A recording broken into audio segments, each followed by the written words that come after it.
Oke, Assalamualaikum warahmatullahi wabarakatuh. Selamat pagi semuanya, gimana kabarnya? Baik-baik saja. Hari ini kita sharing tentang pertemuan 10 ya. Yang kita bahas di sini yaitu jenis-jenis paragraf. Jadi ketika kita membuat suatu karangan atau misalkan suatu ya bisa karangan atau suatu penjelasan kan terdiri dari beberapa paragraf kan, seperti yang kemarin kita contohkan bahwa satu paragraf itu terdiri dari 50 sampai 100 kata ya. Nah di sini kita harus tahu paragraf apa aja yang sekiranya cocok dengan karangan Anda ya. Ibu selalu dikaitkan dengan tugas akhir Anda karena kalian sekarang semester 5 ya. Semester 5 apa 6? Semester 6 ya, sorry. Semester 6, tugas akhir kalian, jadi mau tidak mau harus bagus ya. Semuanya itu ya.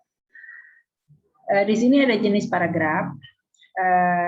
Jenis paragraf diperhatikan dari satuan karangan diantaranya itu paragraf pembuka yang terdapat pada awal karangan sebagai pengantar pokok pikiran penulis yang ditempatkan pada bagian pendahuluan. Kemudian paragraf isi adalah paragraf yang menguraikan pokok masalah dalam karangan, yaitu bagian isi atau uraian karangan.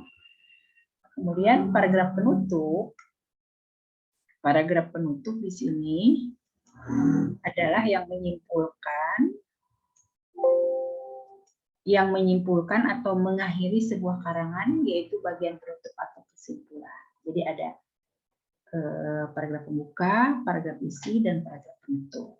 Ya, itu. Jadi harus bagus susunan katanya. Jadi jangan ngasal, ya.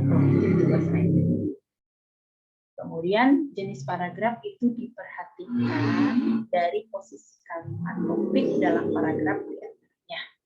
Ya. Diperhatikan dari posisi kalimat topik dalam paragraf. Posisi kalimat topik dalam paragraf. Ya, karena paragraf itu ada 3 jenis. Yang satu paragraf reduktif, paragraf induktif, kemudian paragraf campuran antara deduktif dan induktif. Apa itu deduktif? Deduktif itu adalah jenis paragraf yang menempatkan kalimat topik pada awal paragraf. Ya, jadi kalimat topik, kalimat utamanya itu ada di awal paragraf, yaitu letaknya di awal paragraf. Ya, jadi menyajikan pokok permasalahan terlebih dahulu yang dimulai dengan pernyataan umum ke khusus, gitu ya, umum ke khusus. Kalau nanti induktif beda lagi, ya, dari khusus ke umum, ya. Nanti untuk jadi deduktif itu jadi pokok kalimat topiknya itu di awal, jadi pernyataan umum dulu, terus ke khusus, ya. Contohnya. Olahraga akan membuat badan kita menjadi sehat dan tidak mudah terserang penyakit. Fisik orang yang berolahraga dengan jarang atau tidak pernah berolahraga sangat jelas berbeda. Contohnya, jika kita sering berolahraga, fisik kita tidak mudah lelah. Sedangkan yang jarang atau tidak pernah berolahraga, fisiknya akan cepat lebih mudah terserang penyakit. Jadi penjelasan dulu. Umumnya olahraga adalah tapi khususnya yang jarang olahraga akan mudah lelah dan capek terserang penyakit. Ya, khususnya. Oke. Di sini silakan bisa dilihat contohnya, contoh yang lainnya. Nah, kemudian yang kedua itu paragraf induktif adalah jenis paragraf yang menempatkan kalimat topik pada akhir paragraf. Jadi kalimat utamanya itu di akhir paragraf. Jadi penjelasannya dari utama dulu, baru ke umum. Jadi khusus ke umum, gitu ya. Contohnya. Jadi khusus dulu ya, yang menyebabkan banjir di Jakarta, ini kan khususnya, kan? Penyebabnya apa? Kan yang menyebabkan banjir di Jakarta sangat jelas disebabkan oleh ulah manusia itu sendiri. Contohnya saja masih banyak orang yang buang sampah yang tidak pada tempatnya. Selain itu, masyarakat tidak peduli terhadap selokan di sekitarnya. Oleh sebab itu, maka seharusnya pemerintah setempat harus lebih mensosialisasikan bahaya banjir kepada masyarakat, supaya masyarakat tetap ikut serta dalam bersosialisasi terhadap bahaya banjir. Dengan kata lain, dapat disimpulkan bahwa seluruh masyarakat dan pemerintah setempat harus menggalakkan supaya Jakarta bebas banjir dengan cara membuang sampah pada tempatnya dan membersihkan selokan di sekitarnya. Nah, itu ya berarti umum dulu, menggambarkan tentang Jakarta, banjir dulu di Jakarta. Udah gitu khusus dulu. Yang menyebabkan banjir Jakarta itu adalah ano. Kemudian umumnya, dengan kata lain dapat disimpulkan bahwa seluruh masyarakat dan pemerintah itu kan umum. Ya. Oke. Terus ini contohnya, ada contoh lainnya silakan bisa dilihat. Ini yang ketiga, paragraf deduktif dan induktif adalah jenis paragraf yang menempatkan kalimat topik pada awal dan akhir paragraf. Ya, ini campuran. Paragraf campuran ditandai dengan terdapat kalimat utama di awal, di awal dan akhir paragraf. Kalimat pada akhir paragraf umumnya menjelaskan atau menegaskan kembali gagasan utama yang terdapat pada awal paragraf. Contohnya,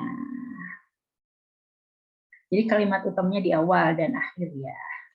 Dalam kehidupan sehari-hari, manusia tidak dapat dilepaskan dari komunikasi. Ini kan intinya komunikasi, kalimat utamanya. Kemudian dijelaskan kegiatan apa yang dilakukan manusia pasti menggunakan sarana komunikasi, baik sarana komunikasi yang sederhana maupun yang modern.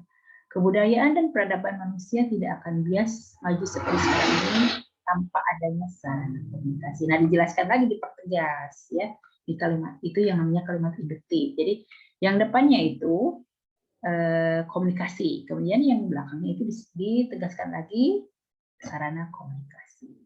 Ya, oke, bisa ya. Oke, Ibu review sebentar.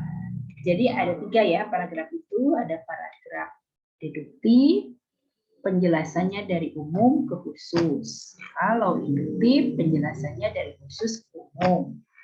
Kalau deduktif dan induktif itu kalimat utama jadi campuran, terdapat di kalimat utama dan di akhir paragraf. Jadi akhir itu menegaskan dari kalimat pertama. Bisa ya? Bisa. Jenis paragraf diperhatikan dari cara atau metode pengembangan paragraf, diantaranya paragraf menerangkan.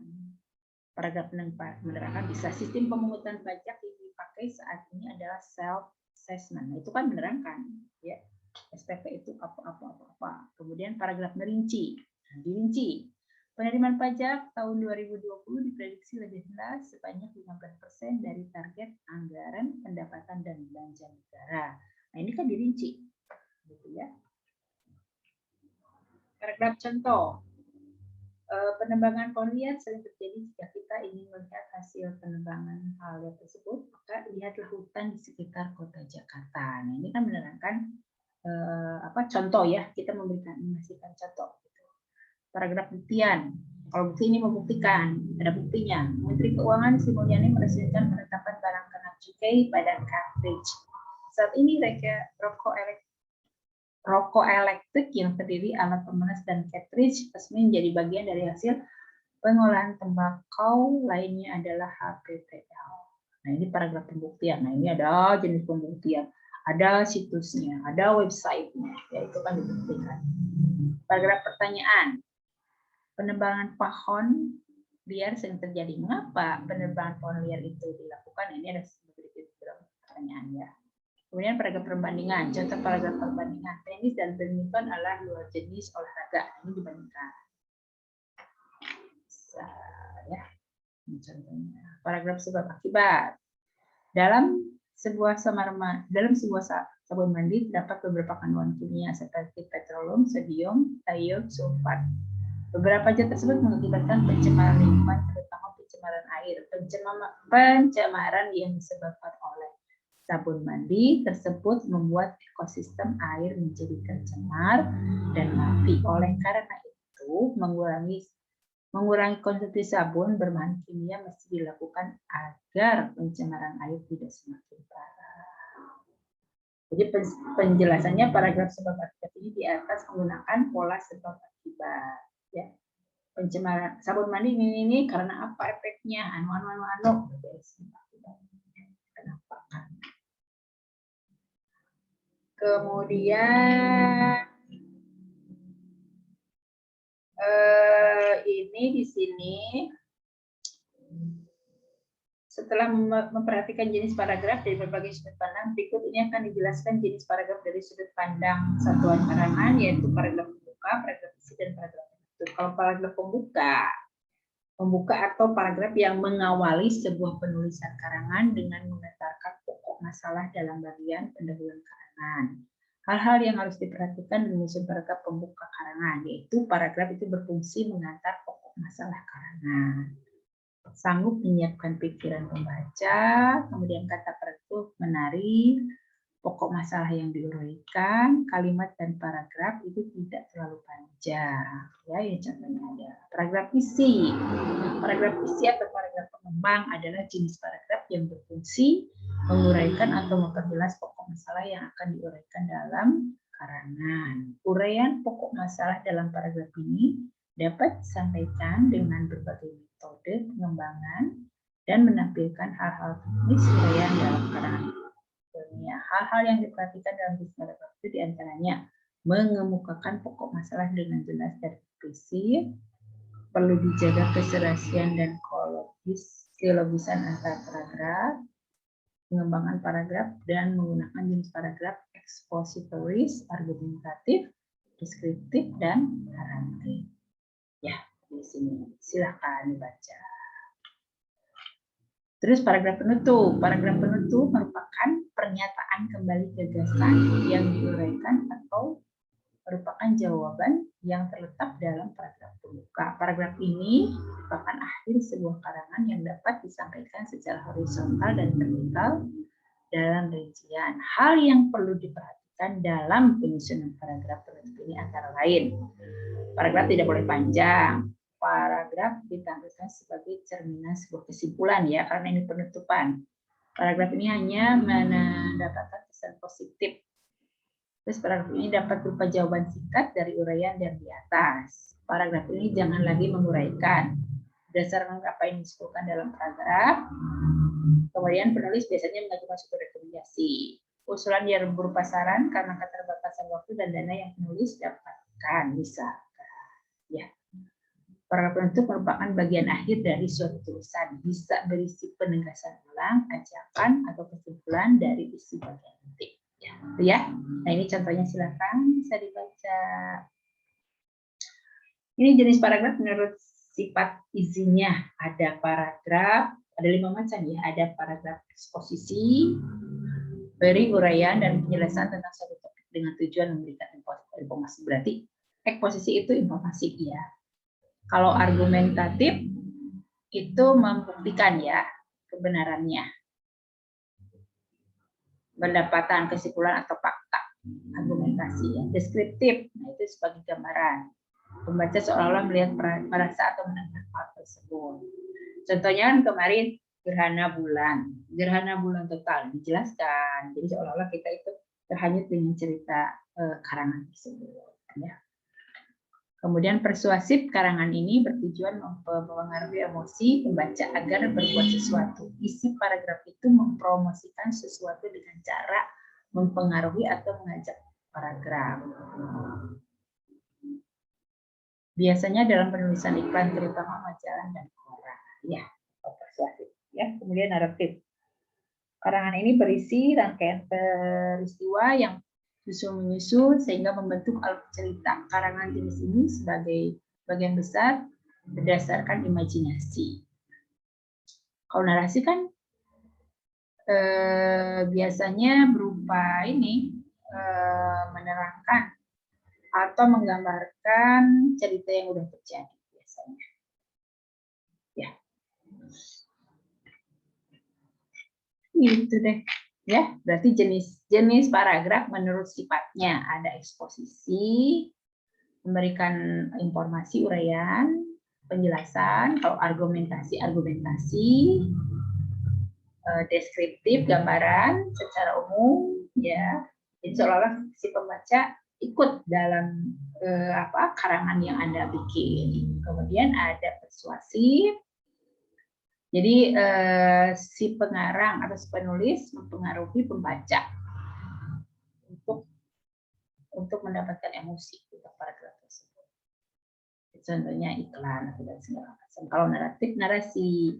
Nah, ini biasa kan jangan cerita tentang Gunung Galunggung itu apa, Gunung Tangkuban itu apa. Nanti kita bisa cerita. Ya, itu biasanya naratif. Ya, jadi ada 5. Oke. Jenis paragraf ada induktif, deduktif, campuran. Ya. Kalau menurut sifat isinya, paragraf itu ada eksposisi, argumentatif, deskriptif, persuasif, naratif. Ya, jadi 5. Oke. Silahkan kalau ada yang mau tanyakan, silahkan. Mudah-mudahan bermanfaat dan sukses selalu tugas akhirnya, dan selalu perhatikan tentang cara penyusunan paragraf dan sifat dari isi paragraf. Oke, terima kasih untuk semuanya. Assalamualaikum warahmatullahi wabarakatuh. Pagi.